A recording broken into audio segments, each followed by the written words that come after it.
चलिए तो let's begin with new session. I guess आप सब लोगों को अंदाज होगा। नहीं है बहुत बुरा बात है फिर तो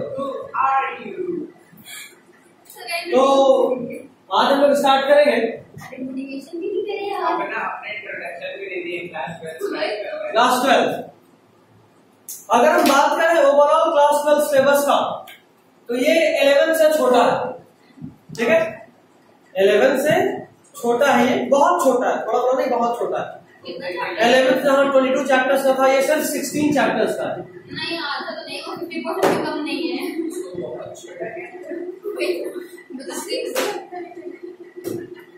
कितने का?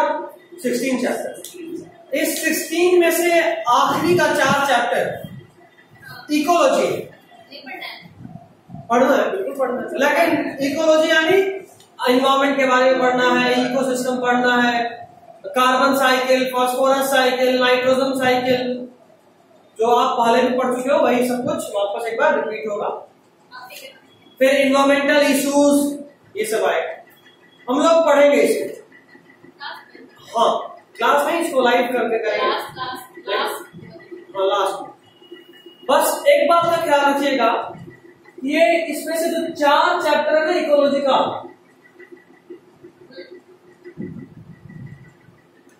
ये सबसे अनप्रोडक्टिव लगता है लेकिन सबसे इंपॉर्टेंट में से एक है।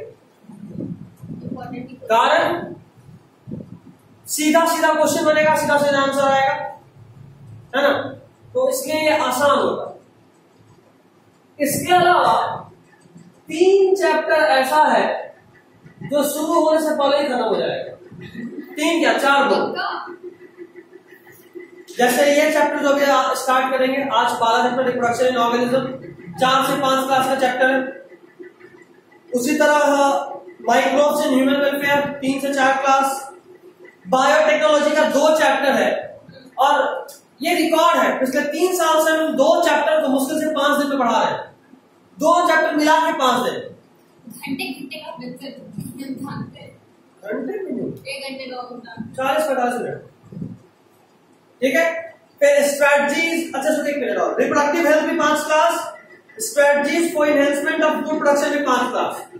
मतलब अगर 30 आवर्स और हटा दे, ऑलमोस्ट 30 आवर्स हटा दे तो 3 + 3 6 चैप्टर और निकल जाएगा। सर आप जैसे बता रहे हैं ना, लग रहा है बहुत आसान है एकदम। बिल्कुल बिल्कुल। अब कितना चैप्टर बच गया? 10 खत्म, बचा कितना? 6। ये 6 चैप्टर पूरे 12th के बायोलॉजी का बेस। आप यहाँ कोचिंग आ रहे हैं ना, तो कायदे से आपका पूरा पैसा वसूलो, बाकी का 6 चैप्टर करेगा, जिसके लिए आपको अपना बेस्ट देना होगा। स्टार्ट करेंगे सबसे पहले 2nd चैप्टर से, जो इंपॉर्टेंट, मतलब इसको बोलेंगे रिलेटिवली टफ। बायोलॉजी में तो कुछ भी टफ नहीं होता, आप जानते ही, रिलेटिवली टफ। जो चैप्टर बोल रहे हैं उसको मार्क कर लीजिएगा, एग्जाम पॉइंट ऑफ व्यू से भी इंपॉर्टेंट, और नीट के लिए जो इंपॉर्टेंट मार्क आ रहा है, हर चैप्टर मिनिमम 4 क्वेश्चन लेके आएगा। एक चैप्टर कम से कम 4 क्वेश्चन, उससे अधिक भी हो सकता है, आया हुआ है। तो पहला sexual reproduction in flowering plants. ठीक है, दूसरा ह्यूमन, इंपॉर्टेंट चैप्टर है। हाँ ये सब इंपॉर्टेंट, ह्यूमन रिप्रोडक्शन। तीसरा मेंडेलियन जेनेटिक्स। चौथा मॉलिक्यूलर जेनेटिक्स, ये 5th चैप्टर होगा, क्या नाम है? उसके बाद मॉलिक्यूलर जेनेटिक्स, फिर बेसिकली जेनेटिक्स का सारा इंपॉर्टेंट है। हाँ बिल्कुल, इवोल्यूशन, और फिर फाइनली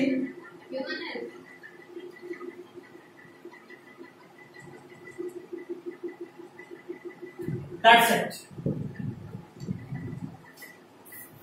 हर चैप्टर नीट के लिए कम से कम 4 क्वेश्चन का एरिया।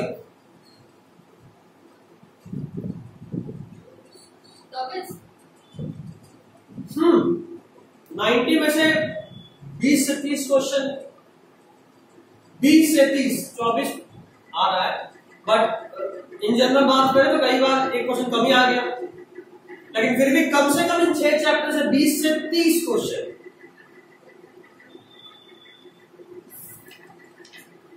और ये हर साल है, कोई साल ऐसा नहीं गुजरता जिस साल से क्वेश्चन नहीं आया। 20 से 30।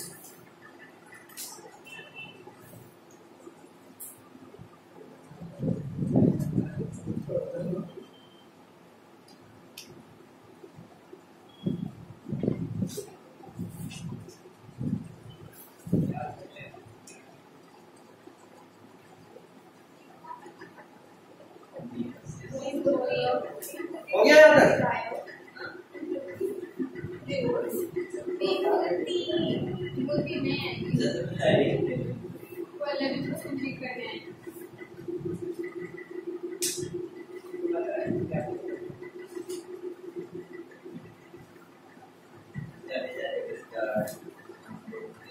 रिकॉर्डिंग में पहले क्लास ऐसे करेंगे।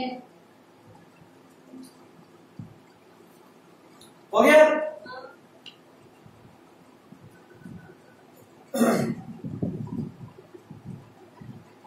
इसके बाद ये रहा हमारा मेन मोटो।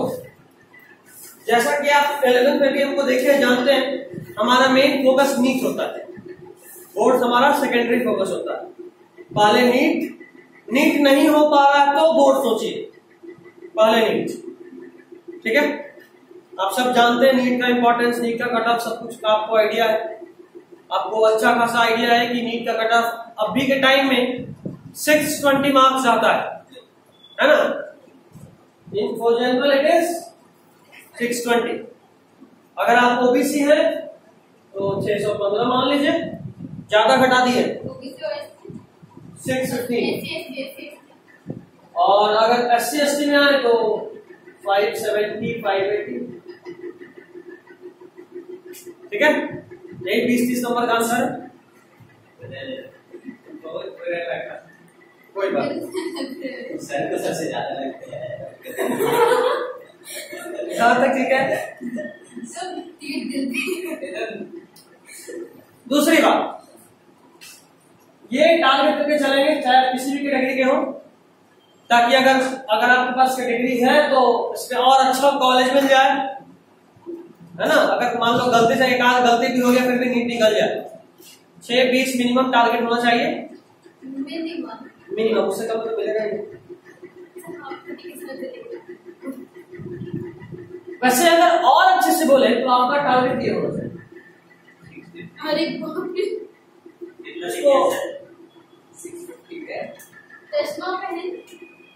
इसको अगर हम ब्रेक करें, 360 मार्क्स का बायोलॉजी होता है,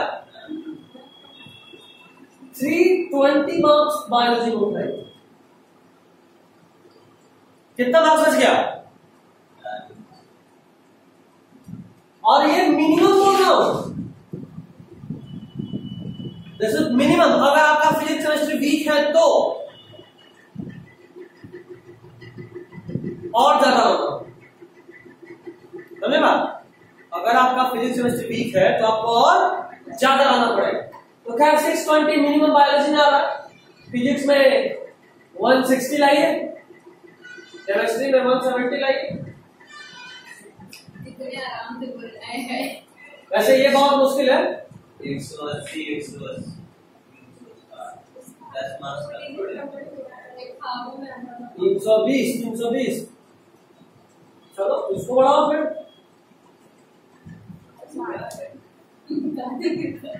देख रहे हो मुश्किल दिख रहा है?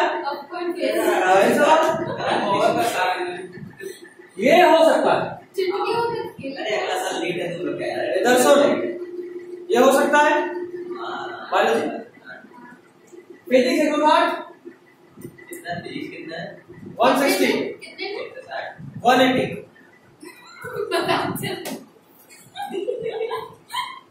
5 क्वेश्चन छोड़ दे, 40 बना। 5 क्वेश्चन आएंगे। देखिए तब नहीं निकलेगा ये। बनाने को सब बन जाएगा, लेकिन ये नहीं पता कि सही है। एलएम वाले पे फोकस करो। दूसरी बात, अब क्वेश्चन सॉल्व पैकेज पूरा आपका सॉल्व कर रही है। दो है फिजिक्स वाले, वो वाली बात फिजिक्स वाले नहीं कहा है। आप अगर चाहें तो यहाँ पे 20 मार्क्स घटा सकते हैं, 140 नंबर, ठीक है। और यहाँ पे अगर चाहें तो अप टू 10 मार्क्स घटा सकते हैं, फिर भी आपका 620 पक्का है ना। और अगर आप ज्यादा कोशिश कर रहे हैं, मान लो ये ज्यादा वीक है फिजिक्स या केमिस्ट्री, इसको थोड़ा और स्ट्रॉन्ग करो। बायोलॉजी 100% करेक्टनेस हो सकता है, बायोलॉजी बहुत इजी पूछता है। हमको लगा है हो सकता है, लेकिन फिर सोच रहे हैं मैंने मतलब आ सकता है, आ सकता है। आ सकता है।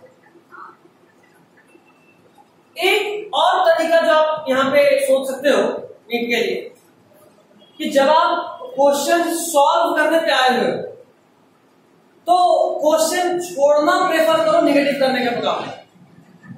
हर क्वेश्चन गलती करने के बजाय छोड़ना 1 मार्क्स लाने के बराबर है।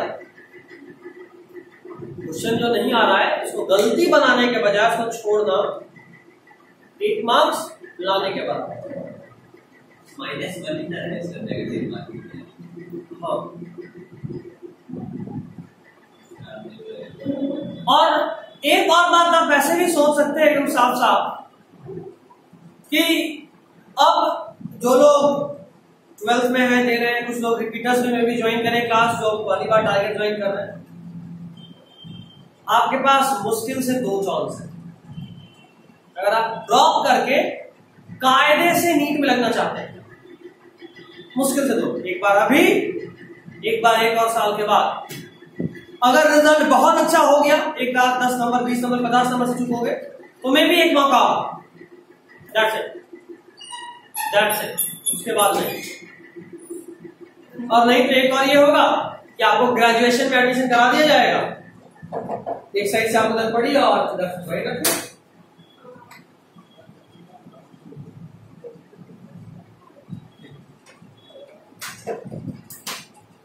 ठीक है, एक ये तरीका। आपको आपके दिमाग में ये लेकर चलना है कि पहली बार में अगर आप जो प्रैक्टिस कर लेंगे, जो कोशिश कर लेंगे, दूसरी बार से उतना ही मेहनत नहीं होगा, वो घटने लगता। कारण सेम चीज पढ़ के बोर हो, सेम चीज पढ़ के आदमी बोर होने लगता है। नए जगह पे जाइएगा, नया टीचर नया नोट्स देगा, मेरे पास बहुत से बहुत एक बार और आ सकते हैं, उसके बाद मेरा नोट्स तो सेम ही मिलना, आपके लिए बोरिंग हो जाएगा। सेम समझा रहे हैं, सेम तरीके से समझा रहे हैं, नहीं करेंगे, कहीं और जाइए, कहीं और जाइएगा, एक नया नोट्स मिलेगा, ये वाला छोड़ के वो पढ़िएगा, तो फिर तो 0 में पहुंच गए। मुश्किल से 2 चांस याद रखिएगा, और उसी 2 चांस में नीट निकलता है, जिसका भी निकलता है, या 1 और 3 मान लो।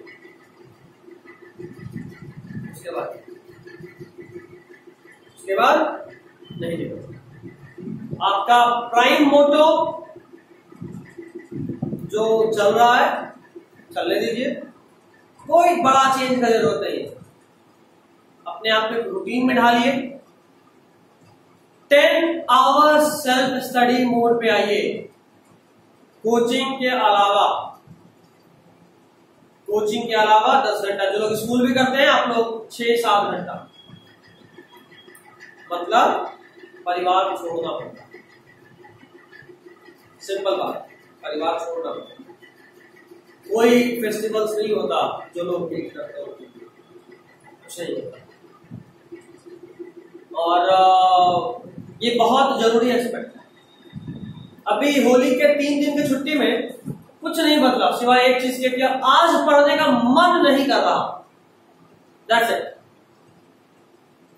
आज सिर्फ यही अंतर आया होगा कि आज पढ़ने का मन नहीं कर रहा, कारण 3 दिन का गैप आपके रूटीन को तोड़ दिया।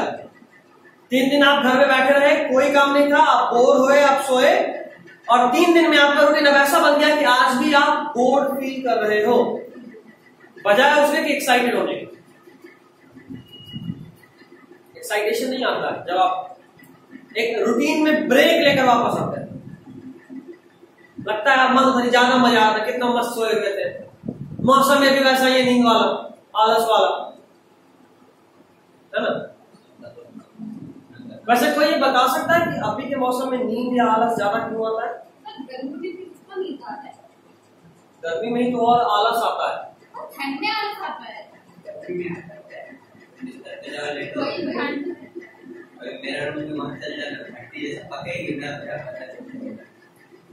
कारण बहुत सिंपल है, अभी का जो टेम्परेचर है वो हमारे लिए एग्जैक्टली फेवरेबल नहीं है, और इस टेम्परेचर पे हमारे बॉडी का जो एंजाइम्स है वो ब्रेक होता है, और जब एंजाइम ब्रेक होता है, डीनेचर होता है, तो हमारा मेटाबॉलिज्म स्लो हो जाता है, और इसीलिए हमको आलस आता है।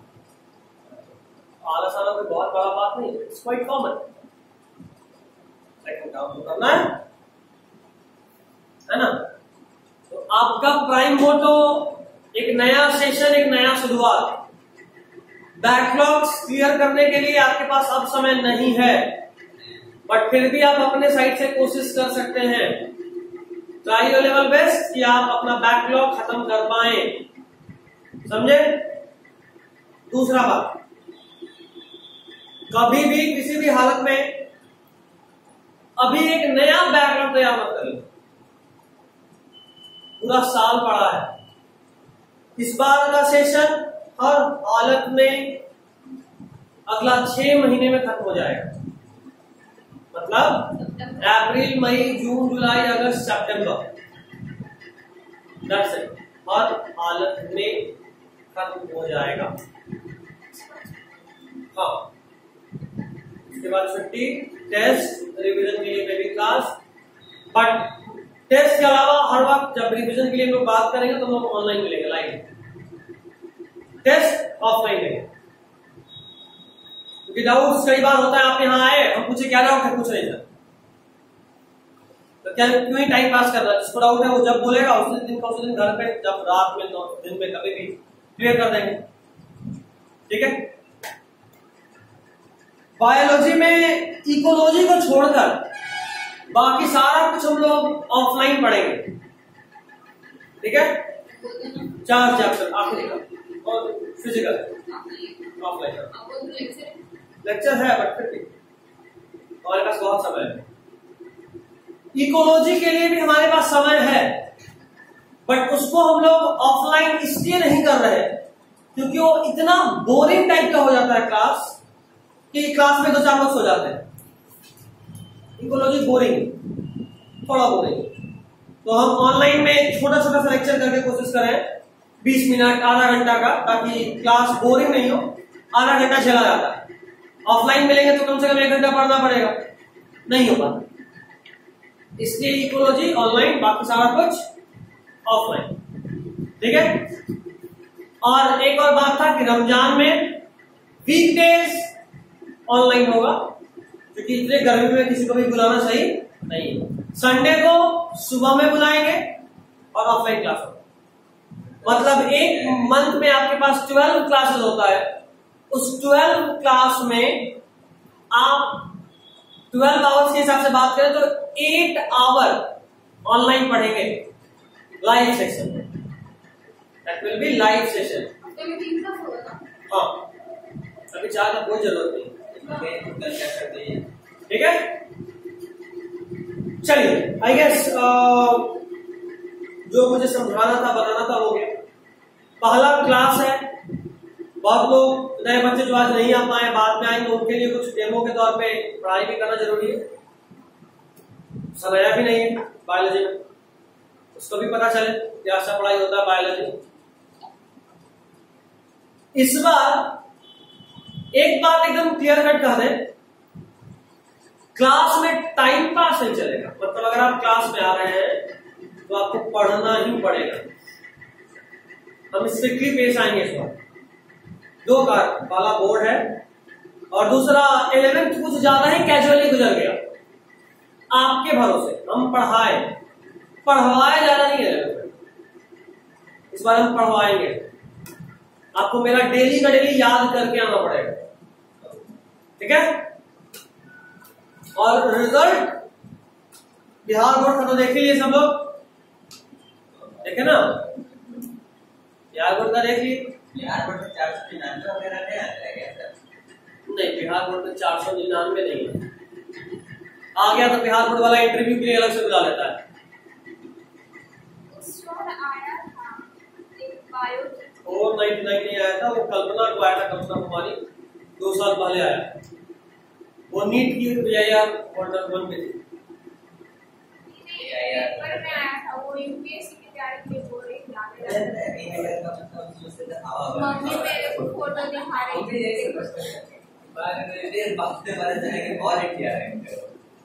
यार मतलब हवा नहीं,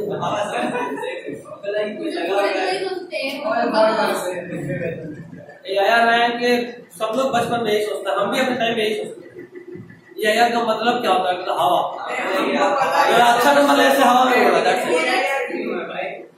ऑल इंडिया रैंक।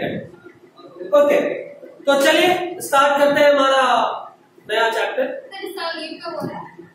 इस साल नीट ज्यादा चांसेस है कि आई गेस अभी ऐप फॉर्म तो निकला नहीं है, तो मई लास्ट वीक या जून, मई नहीं जून फर्स्ट वीक। हाँ बैठ सकते, बैठो। लास्ट आप मना कर दिए नहीं, जे वाले दिन ना नीट वाले भी छोड़ दो। वैसे हाँ ये बात सही है, ये बात सही है कि आधार कार्ड मांगता पूछता है अपीयर इन नीट और उसमें टाइम हो क्या। लेकिन हाँ एक चीज हम लोग जरूर करेंगे, जब नीट का एग्जाम हो जाएगा तब तक में 11th पूरा खत्म हो चुका होगा। आप लोग सब 11th का, हाँ जो भी एक आध चैप्टर बचा वो भी हो जाएगा। आप सब अपने 11th का कॉपी को लेकर आइएगा, नीट का पेपर हम लेकर आएंगे और हम लोग मैच करेंगे कि कितना क्वेश्चन कॉपी से है। इम्पोर्टेंट वाले से लिखा हुआ होगा, ठीक है। बट एक बार मैच किया जाएगा, देखा जाएगा कि आपके जो 1 साल पढ़े उसमें कुछ काम का भी था कि टाइम पास हो गया। काम क्या है पता है, टेस्ट देके समझ में आ जाता है। टेस्ट देकर कौन सा अभी अपना टेस्ट मैंने लगा दिया, एप्लीकेशन है जो भी हो, या फिर एक प्रीवियस क्वेश्चन का कल ही कर लेते हैं। लास्ट ईयर का क्वेश्चन देखते हैं। नहीं अभी नहीं, अभी सिलेबस खत्म। चलो ठीक है, नीट होने दो, इस बार का नीट को मिलाएंगे, देखेंगे इस साल वाले में कितना आया, ज्यादा मजा आएगा। चलिए तो थोड़ा सा पढ़ लेते हैं। इफिशियंसी के लिए इस वीडियो को स्प्लिट कर दे रहे हैं, जहां तक बात करें इंट्रोडक्शन करके ओरिएंटेशन क्लास कर देंगे, और जहां से पढ़ा रहे हैं वहां लेक्चर 1 करके स्टार्ट करेंगे, ठीक है। चलिए